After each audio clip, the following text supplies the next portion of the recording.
Alors, bonjour à tous. Ce chapitre 5 sur la diversité des animaux, des plantes, pour montrer un peu toutes les relations entre eux, le fait qu'il y a beaucoup de sortes d'animaux, de végétaux sur Terre, et il se passe donc beaucoup de choses entre eux au cours de leur vie. C'est une activité pas très très longue, quand même pas très compliquée. J'ai failli en rajouter une autre pour cette semaine aussi, mais finalement il y a quand même assez de choses à écrire, j'en ai pas mis d'autres.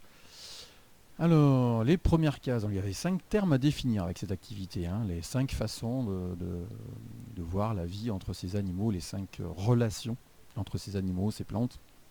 La première, la compétition, ça c'est assez connu, parce que ce soit des plantes ou des animaux, la compétition entre eux, oui, ça existe, même entre les êtres humains, ça existe. Donc là, sur l'image, on voyait une forêt, comme chez nous, avec des sapins, des hêtres, des arbres avec des feuilles qui tombent en hiver, le sapin qui est là toute l'année, on le voit vert toute l'année. Donc ces deux espèces d'arbres, on les voit très souvent en Savoie, parce qu'entre 500 et 1500 mètres d'altitude, il y en a énormément. On appelle ça l'étage montagnard. Et eux, il y a une compétition, oui, c'est difficile à comprendre comme ça, mais oui, il y a une compétition entre les deux, puisqu'ils sont au même endroit dans la forêt. La première chose, déjà, le premier qui fait ses branches, il fait de l'ombre à ceux qui sont sur les côtés, donc ceux qui sont à l'ombre, ils vont avoir du mal à pousser. Là, on voit en plein milieu, il y a un hêtre qui est un peu jaune, orangé. Lui, on voit déjà qu'en plein milieu, il fait un peu d'ombre sur les sapins à côté, donc il peut être en compétition avec les voisins, et c'est lui qui est en train de gagner la compétition.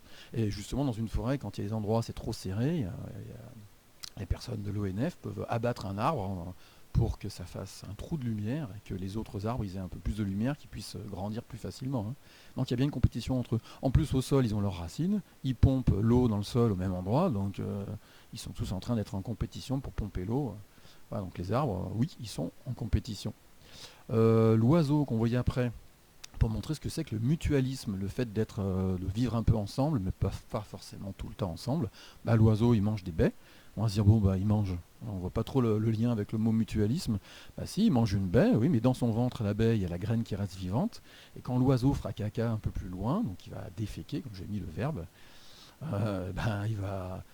il va déposer ses graines beaucoup plus loin. Un oiseau peut aller très loin et déposer ses graines même des centaines de kilomètres de là, ce qui permet à ces graines de pousser beaucoup plus loin, et donc ça va donner un arbre, un arbuste, bien loin de l'endroit de départ. Donc c'est ça qui permet, les oiseaux permettent finalement aux arbres, aux arbustes, de se développer dans toutes les régions, d'aller plus loin. Donc mutualisme, c'est qu'ils s'entraident un petit peu, mais bon, sans le vouloir.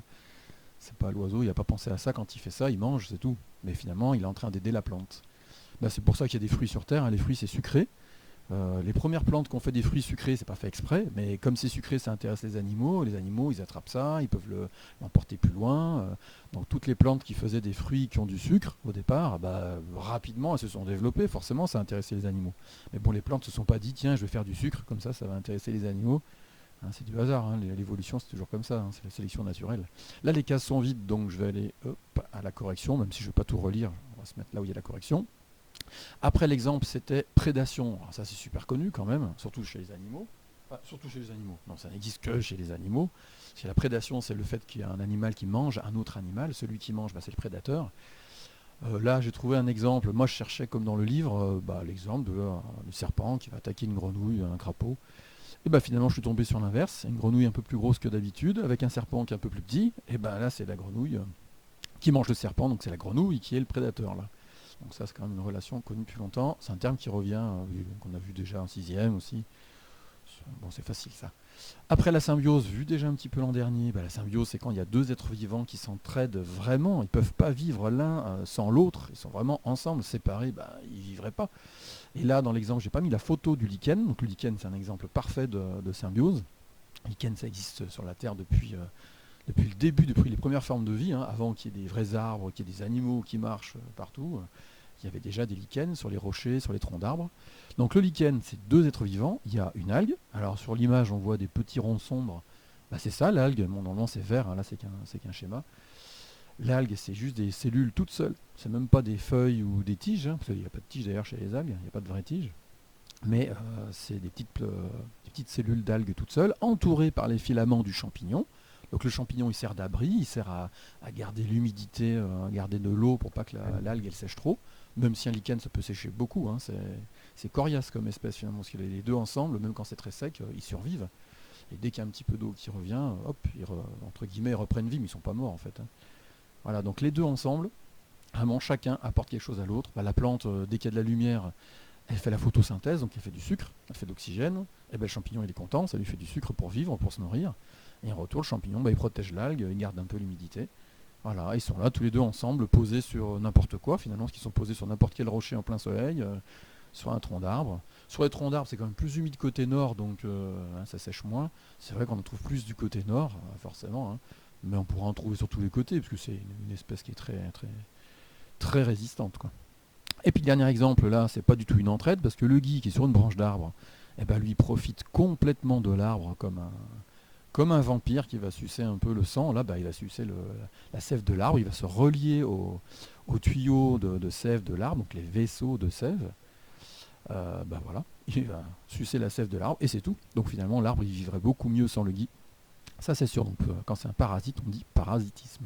Voilà, ces 5 termes, ils sont dans. Alors le bilan est tout petit parce que j'ai pas tout remis ce qu'il y avait dans le tableau. Il y a 5 termes importants. Bah, il faut connaître ces 5 termes. Faut savoir les redire, les retrouver sans qu'ils soient marqués sur une feuille. Et puis savoir ce que ça veut dire. Voilà, pour chacun. Même si c'est pas du par cœur, on va pas apprendre par cœur. Là, j'ai marqué document 7, page 99.